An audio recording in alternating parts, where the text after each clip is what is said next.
In today's video, I'm going to show you how to connect Wix to Mailchimp step by step, so you can start syncing your website with your email marketing tools quickly and easily. This is a great setup if you want to collect leads, grow your email list, and keep your marketing organized without doing everything manually.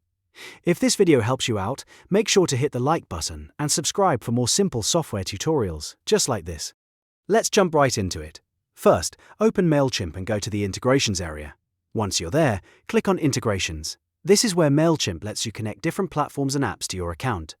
After that, look for Wix in the list of available integrations and click on Wix. When you select it, you'll see the option to connect. So go ahead and click Connect.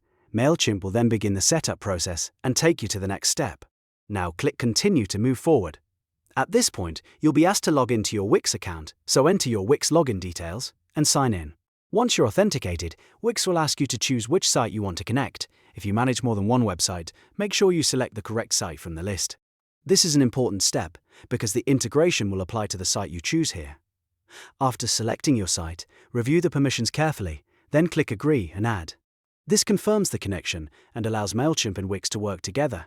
Once that's done, the integration should be active and you're ready to use Mailchimp with your Wix website.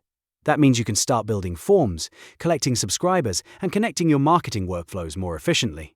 So to recap, you go to Integrations, choose Wix, click Connect, continue through the login, select your site, and then click Agree and Add.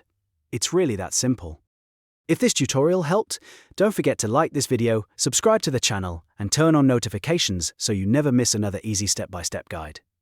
Thanks for watching, and I'll see you in the next one.